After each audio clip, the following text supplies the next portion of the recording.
Today we're out here in the forest with the 2018 Toyota Land Cruiser. The Land Cruiser is a vehicle that is full of conflictions in the United States. This is arguably Toyota's flagship product in this country. It is the most expensive vehicle that Toyota sells with the Toyota logo on the front here. But the Land Cruiser is not Toyota's flagship because it's the most modern vehicle in the lineup. In fact, this version has seen only minor changes since 2007. This is also not the most off-road capable vehicle in Toyota's lineup. I would argue that the Tacoma TRD Pro would beat the Land Cruiser in terms of off-road ability. Now that statement may confuse some of our viewers overseas, but you need to know that there are actually a few different Land Cruisers around the world. And the one that we get in the United States is arguably the least off-road capable Land Cruiser available in the world. But of course, that statement is also conflicted because it's sort of like saying the least expensive Rolls-Royce is the least luxurious Rolls-Royce available. The Land Cruiser is still a durable, reliable, solid off-road vehicle. It's just that there are more off-road capable versions of the Land Cruiser available that we don't happen to get in the US. Now, in another interesting twist, the Land Cruiser is of course the sister to the Lexus LX 570, which outsells the Land Cruiser by about 2 to 1. And as we'll go over in this video, I actually think that is quite logical. And I would say if you're shopping for a 2018 Land Cruiser, my personal choice would be to skip over this one and actually just get a 2018 LX 570 instead. Even though the Land Cruiser is one of the oldest Toyota vehicles on sale in the US, I actually think it has aged very well. And that's because Toyota has actually tweaked it year on year to help keep it fresh. So that's why we have full LED headlamps up front, and we have a radar sensor right here behind the Toyota logo because we have standard radar adaptive cruise control. You'll also find tow hooks down here lower on the bumper. We then have fog lights on either side and well-integrated parking sensors. The front-end design is one of the big differences between this and the closely related Lexus LX 570. The LX 570 has a front end that actually goes a little bit closer to the ground, and that hampers that vehicle's approach angle. Now, it does have an adjustable height suspension, and if you adjust it to its highest height, then it actually has a very similar approach angle to the vehicle we're looking at here, and then a slightly better breakover angle. Obviously, with a price tag that starts around $90,000, the Jeep Grand Cherokee is not really a direct competitor to the Land Cruiser. This actually is more of an alternative to a Land Rover Range Rover. And therefore, quite logically, this is actually a little bit closer to the Range Rover in terms of overall dimension than the Grand Cherokee. At 194.9 inches long, this is about 2 inches shorter than the Range Rover, about 5 inches longer overall than the Grand Cherokee. But what I found interesting actually is the wheelbase of this vehicle. It ends up being a little bit shorter than those alternatives, 112.2 inches long. That's the distance between this front wheel right there and the back wheel over there. This is about 2 inches shorter than the Grand Cherokee and 3 inches shorter than the Range Rover. Short wheelbases help improve breakover angles, and that's when basically you're driving this on top of a hill and you come to that point where the highest point in the hill is right here in the middle of the wheelbase. Now, while this does have an advantage in terms of wheelbase for off-roading versus those vehicles, those other two vehicles have considerably more ground clearance than the Land Cruiser, and that is one of the big differences between this and those competitors. In terms of overall comparisons, there are actually a number of off-road vehicles that have more ground clearance than the Land Cruiser. If you're comparing this to the Lexus, it's worth noting that the LX with its adjustable height suspension does not actually improve your ground clearance, although it does improve the approach and of course the breakover angle in the vehicle. The reason for that is that the Land Cruiser and the LX 570 still have a solid rear axle, and that solid rear axle is the lowest point in this vehicle even when it is lifted. So if you live in an area where the adjustable height suspension is available in a Land Cruiser, or if you're looking at the LX 570, keep that in mind. That is going to improve, again, the breakover angle, the approach and departure angles, etc., but it's not actually going to improve your ground clearance. The Grand Cherokee and the Range Rover have a very different suspension design, and that's why when those lift up, it actually does improve the ground clearance, except of course for some suspension-related components in the front and in the back. Out back, we find large taillamp modules that extend from the body onto the trunk lid, featuring LEDs, and then we have amber turn signals on each side. Those are not LED elements, probably due to the overall age of the Land Cruiser. On the driver's side, we have a single exhaust tip, we have a standard tow hitch receiver right there under the cover, and then we have an interesting style that we don't see in very many SUVs anymore, and that is a split opening tailgate. So if I open the hatch here, We then get an actual tailgate below this. This is something that we used to see in a number of SUVs in America, and we just don't anymore. This actually is a really handy feature because if you want to tailgate with your LX57, you can just sit back right here. Or if you have a lot of things in the back of your vehicle and you don't want them to spill out when you open the hatch, this is very handy for that as well. Although you'll find diesel engines available in the Land Cruiser in other markets, for the United States we get just one engine. It's this 5.7-liter naturally aspirated V8. It produces 381 horsepower and 401 pound-feet of torque. It's mated to an 8-speed automatic transmission and a standard all-wheel drive system. Whether you want to call this a four-wheel drive system or an all-wheel drive system, that's entirely up to you. The reality is that the difference is just marketing. What's more important than that is how this system functions. What Toyota did with the Land Cruiser is that they gave this a true torsion center differential.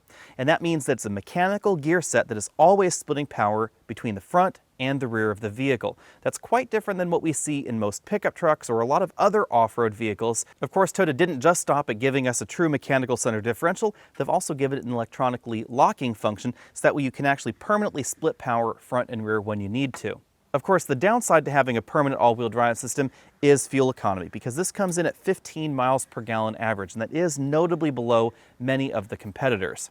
Personally, I found these front seats to be quite comfortable, but in terms of overall front seat score, I'm going to have to give this between a 7 and an 8. The reason for that is that because of the price tag, this competes with a wide variety of luxury vehicles, and you will find more comfortable and, more importantly, more adjustable seats in the competition. The model that we're driving does have a power memory link tilt telescopic steering column, but we only have a two-way adjustable lumbar support, and we don't have an extending thigh cushion in this particular model. Because of the overall age of the Land Cruiser, the seating position is a little bit more like some of those older SUVs from last decade. So the ceiling is a little bit lower than I would like. Headroom could be a problem depending on how tall you are and how upright you like to sit. I generally prefer to sit in a more upright position, and that meant that my hair was brushing the ceiling. Moving to the second row, legroom is a little bit tighter than some of the competition. It's also a little bit tighter than some of Toyota's own alternative vehicles in the United States. Now, sitting right here behind myself, again, I do prefer to keep that seat in a more upright, a little bit closer to the steering wheel position. I have about 4 inches of legroom left. The second row does slide forward and backward. It also reclines to help you apportion the space between the second row and the third row a little bit more equitably. Because of the Land Cruiser's width, if I move over to the middle seat, we definitely find a little bit more room here across the second row than you'll find in a Toyota Highlander. But if I move all the way over to the right, things are a little bit more cramped because this front seat is all the way back in its tracks, suitable for a 6'5" passenger I had up there before. The footwell is also a little bit cramped back here. My feet don't actually fit between this seat back and the last portion of this second row seat that they can squeeze in. So my size 12 shoes are kind of sitting at a bit of an angle there. As you'd expect out of a vehicle with this price tag, we do have a rear seat entertainment system back here. We also have 4-zone automatic climate control with controls right there in the center console, and the second row bench is heated as well. Getting into and out of the third row is a little bit trickier than some of the more modern 3-row SUVs. With that front seat moved all the way back like it is, it limits the space and the ability of that second row seat to flip and fold forward. It's worth noting that because of the way this seat moves, you cannot leave a child seat latched into place and still have access to the third row like you could in a Lincoln Navigator. There are a few things you'll notice immediately about this third row. The first one is that the seat bottom cushion is very, very close to the ground. So if I actually were to put my legs right here behind this second row seat like I should, if I'm going to put that other side down, I do have my legs practically in my chest. There's a great deal of distance between my knee and this seat bottom cushion. That makes things less comfortable for adults sitting back here in the third row.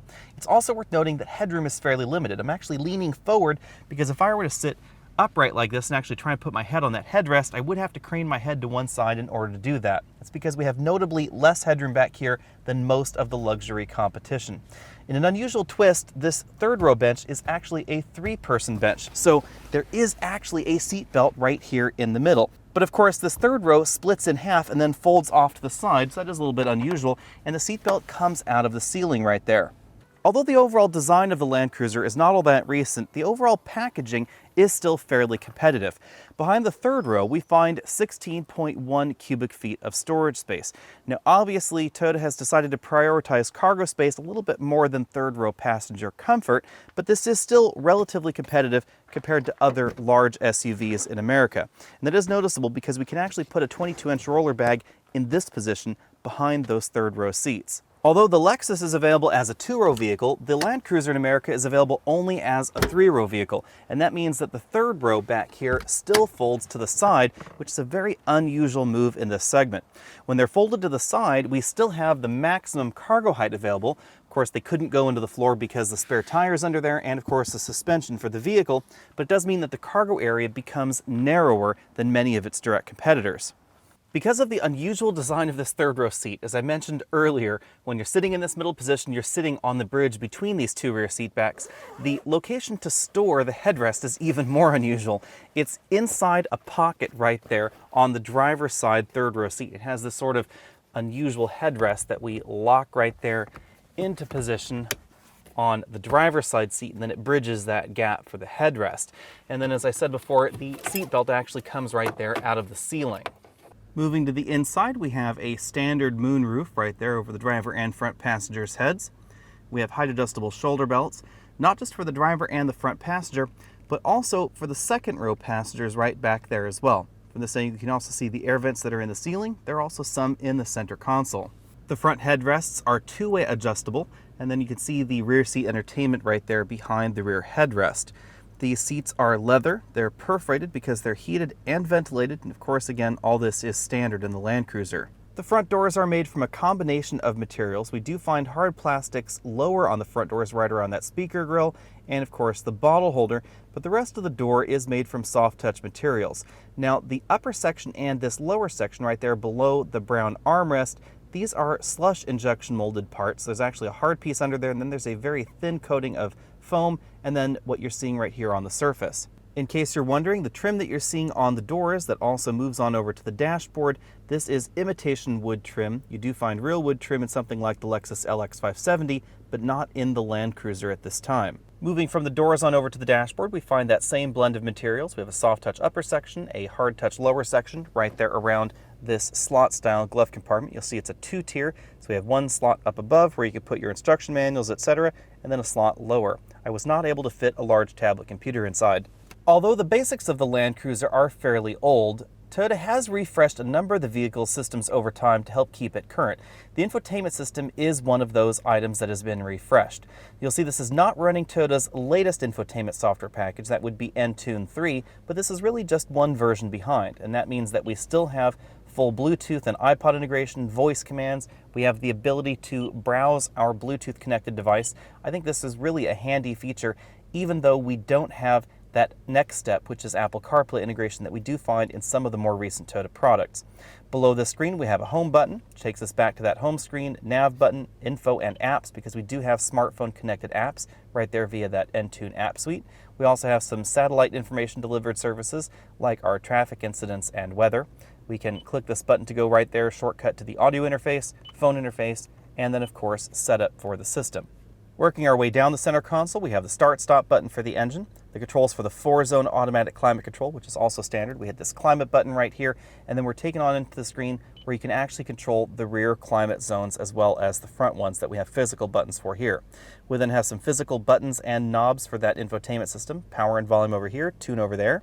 And then underneath this little door is where we find the SD card for the mapping database. Below that, we have a slot where you can put your smartphone. There is a wireless charging station right in there. Of course, my iPhone is not compatible with that, but we do not have a USB input in there, and that slot is not quite deep enough to close the door if you do have one of those larger smartphones put in there. We have a gated shifter right back here, so drive is all the way to the back. Manual mode is over to the left. We push away from the driver for gear up, pull towards the driver for gear down.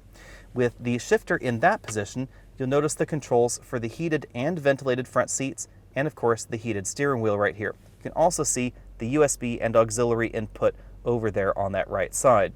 We then have a few other controls on the right side of the shifter. The The first one is the control for the four-wheel drive or all-wheel drive system. We have 4 high and 4 low. This engages the reduction gear. Again, this is a permanent system, so you can never put it into rear-wheel drive mode. To use the multi-terrain select system, we first put the system into 4 low, then we use this knob right here to choose what we're crawling over. Mud or sand, we then have loose rock, moguls, rock and dirt, and then of course rock crawling all the way over there to the most clockwise setting. Crawl control is enabled by that button right there, and then we can use this knob to dictate the crawl speed of the vehicle. Fast over here, low over there. And then we can use this button right here for the turn assist feature. When you activate the Land Cruiser's off-road modes, it automatically switches over to the 360-degree camera system. There are a few different views that you can select. The one right here is showing us the front view as well as what's going on the side of the car. To the left of those knobs, we find some more buttons. This is for the power mode on this transmission. It's sort of like sport mode. We have a button to cause the transmission to start in second gear. We can turn off the traction control system with this button, and then we can lock the center coupling with this button right here. Between the front seats, we have a padded center armrest, but if we lift the lid, we find something a little bit unusual. Underneath this second tier right here, we actually have a cool box. This is a dedicated air-conditioned storage area that actually gets much cooler than some of those air-conditioned glove compartments or storage areas we see in some of the competition. You can turn it on and off with this little power button right here, and you can see that the forms down there are molded to accept standard American-sized cans. The instrument cluster gives us a large number of physical dials. So you can see we have oil temperature over here, we have coolant temperature, and then we have battery voltage and fuel level. These are gauges that we're not seeing in that many vehicles these days. We also have a physical speedometer and a physical tachometer over here on the left. Between everything, we have a color multifunction display. The steering wheel is a 4-spoke design. We have some of that imitation wood trim on the bottom and on the top. On the left side of the wheel, we find track forward, backward, volume up, down, a mode button, voice command button, and then dedicated phone buttons. On the right side of the wheel, we have buttons that control that multifunction display, page change, back button, up, down, and then option side to side. And then down here, we have the lane keep assist button and the distance button for the radar cruise control. Unlike Toyota's most recent models, the cruise controls are still right here on a stalk that turns with the steering wheel. When you get the Toyota Land Cruiser out on the road, it's obvious that this is a big, heavy SUV. Curb weight comes in at over 5,800 pounds in the model that we're driving right here. That means that with me in this vehicle, it is over 3 tons. And that's why our 0 to 60 acceleration time came in at 6.9 seconds. Even though we have that powerful 5.7 liter V8 engine under the hood and the newer 8-speed automatic transmission. Even though the Land Cruiser is smaller on the outside than something like an extended wheelbase Escalade or a Lincoln Navigator, it actually weighs about the same amount, and that really is important to keep in mind. And that's why in our 0 to 60 acceleration times, it took 6.9 seconds for this model to run to 60. That is actually slower than those full-size luxury SUVs from the American competition. Toyota went through a lot of trouble to try and disguise the curb weight of the Land Cruiser as much as possible. The braking scores are actually quite good for a vehicle this size and this weight. We stopped from 60 miles an hour back to 0 in 129 feet, which is very respectable for a large SUV. When it comes to the handling scores, keep in mind that the Land Cruiser was not designed to be a canyon carver. This was designed to be an off-road capable SUV, and that's part of why this feels like I'm driving a living room around on these winding mountain roads. This is big, it's comfy, and it's unapologetic. You either love the way the Land Cruiser drives, or you would probably absolutely hate it. Based on the Land Cruiser's price alone, you could logically compare this to something like a Mercedes-Benz GLS or perhaps an Audi Q7, definitely a Lincoln Navigator or a Cadillac Escalade, and those will handle better than this. The suspension in the Land Cruiser is kind of a novelty in America because this uses Toyota's kinetic dynamic suspension system. The best way to think of the suspension in the Land Cruiser is that this is very similar to other trucks out there, only this has an adaptive sway bar connection. Sway bars are what help keep the vehicle level during cornering. So as I'm going around the corners right here, you'll notice that the Land Cruiser really does not lean as much as some of those other full-size SUVs. And that's because of the KDSS system. What's going on with this suspension is as we turn the corner to the right here and then move over to a left-hand corner here, the forces being exerted on the suspension front to rear are more or less equal. That's the car leaning into that corner. So as we're turning into this corner here, the car would normally want to lean down on that left side of the vehicle. The KDSS system uses hydraulic reservoirs and hydraulic pistons to counteract that force and actually keep the suspension very level. But the system is designed in such a way that if the camber on the front and the rear are different, that it actually allows much more suspension travel than a traditional car with a sway bar attached. Basically, this system is doing mechanically and automatically what some of the recent FCA vehicles do electronically with their disconnectable sway bars. You'll see that in some of the Ram pickup trucks, as well as the Jeep Grand Cherokee. This vehicle is doing basically the same thing, only it's doing it with this hydraulic system without an electronic actuator. Now, if this car had grippier tires on it, it would probably pay dividends when it comes to handling, but so would a lighter curb weight with this particular vehicle. I'm not really a huge fan of the default tires that Toyota puts on the Land Cruiser. Although thanks to the KDS system and the relatively high aspect ratio tires we have on this particular model, I'm going to give the overall ride an A-. Because of the short wheelbase that we find in the Land Cruiser, this doesn't do as well on washboard pavement as something like the Navigator, the Expedition, the Cadillac Escalade, or the Chevy Suburban. Those will all be a little bit smoother out on your favorite highway journey. As you'd expect with a vehicle that has a price tag this large, the cabin is very quiet. We scored 69 decibels at 50 miles an hour.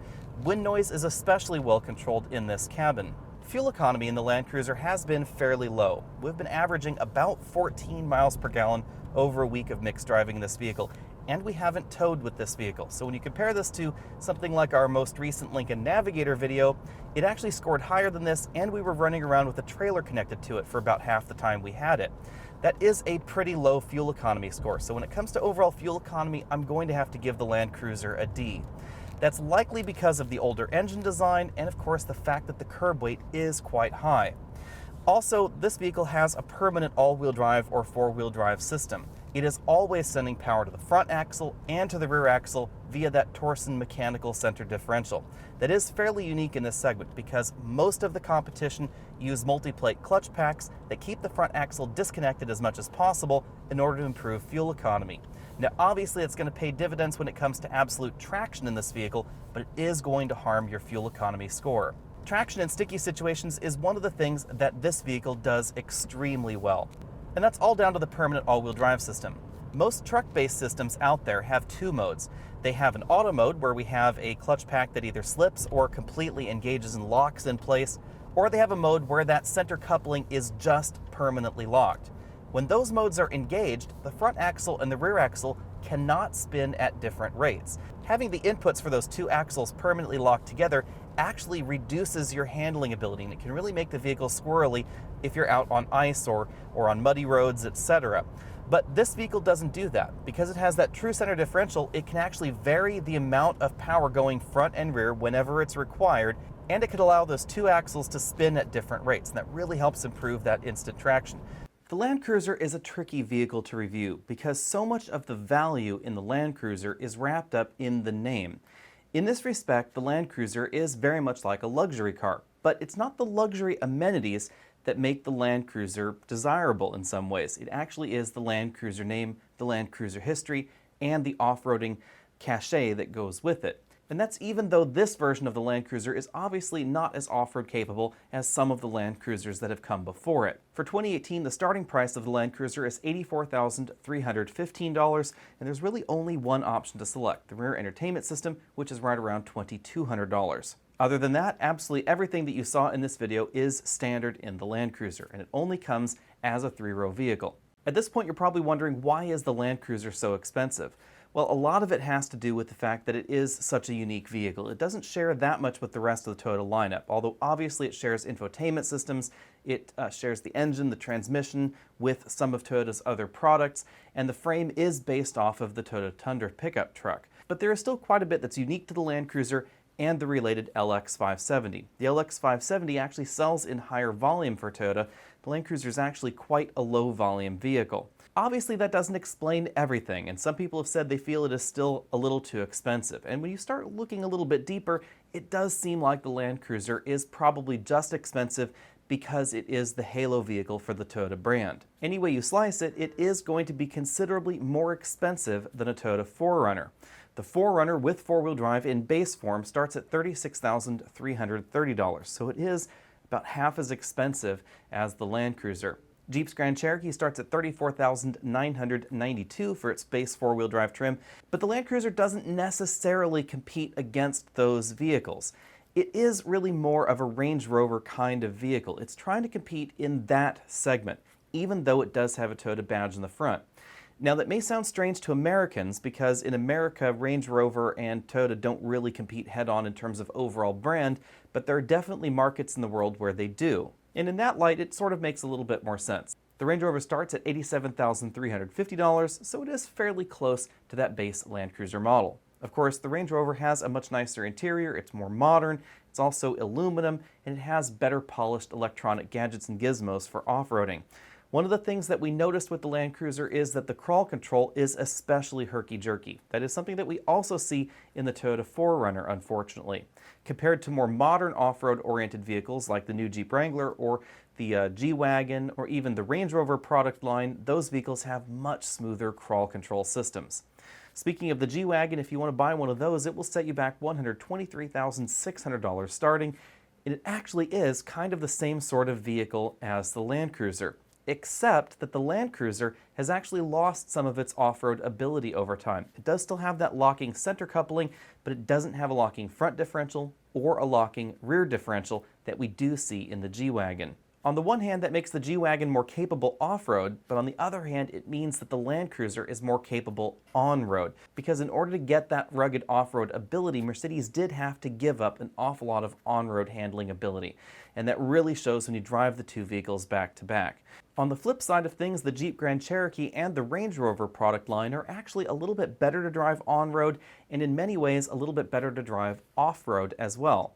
Now, it's arguable that their suspension systems are not as durable as the solid axles we see under the Land Cruiser. However, the extra ground clearance that we get in those vehicles, the ability to raise the air suspension up and get more clearance, especially in the center of the vehicle, and the fact that those vehicles have available locking differentials really improves their off-road ability. And in terms of off-road ability, the Grand Cherokee and the Range Rover product line are actually very, very similar. Although definitely the Range Rover is going to be more expensive. The Range Rover is going to be about 20 to 50% more expensive than the Land Cruiser. The Grand Cherokee is going to be about half the price. At the beginning of this video, I said if you're shopping for a Land Cruiser, put the LX570 on your shopping list instead. Let's revisit that for a bit. For me, it's all about value. The Land Cruiser is the most expensive Toyota sold in the United States. But in kind of an odd twist, it is actually not that much less expensive than the Lexus version of basically the same vehicle. And in my mind, that is the Land Cruiser's Achilles heel. This is a very specific kind of vehicle. So while you could compare this to something like a Grand Cherokee, and you could say the Grand Cherokee handles a little bit better, you might like certain aspects of that vehicle, it's not really the same thing. But the Lexus LX570 is actually the same thing. Only we get a nicer interior, we get a larger LCD infotainment screen, we get more features on the inside, and I think we actually get a slightly more attractive and modern exterior as well. In addition to that, we get the adaptive height suspension, which I think is a really big asset to the LX570 because again, the ground clearance on the Land Cruiser is a little on the low side. And then of course, added into all of that, we get a better brand experience and a longer standard warranty than we find in the Land Cruiser. All of that wrapped together means that effectively, the LX570 is only about $2,000 more expensive than the Land Cruiser. Now, $2,000 when you're shopping for a Lexus ES and perhaps comparing it to a Toyota Avalon, that's a pretty big difference down there at that end of the food chain. But when you're talking about spending $90,000 on a luxury SUV, $2,000 really isn't that big of a deal. And that's probably why the LX570 outsells the Land Cruiser. At this point, you're probably wondering, then why does the Land Cruiser still exist? Well, obviously it still exists because this is an absolute automotive icon. One might even say an automotive legend. So Toyota has decided to keep it around as their flagship vehicle, even though it doesn't sell all that well. If you're particularly looking for a Toyota Land Cruiser and you want that iconic badge, then definitely get the Land Cruiser. But if you're looking for the better sister ship, then I would say get the LX570 instead. Thanks for taking the time to check out this video. Be sure and hit that subscribe button down there at the bottom of your screen. You can also click up there at the top of your screen to be taken on over to our Patreon page where you can support this channel, and I'll see you next week.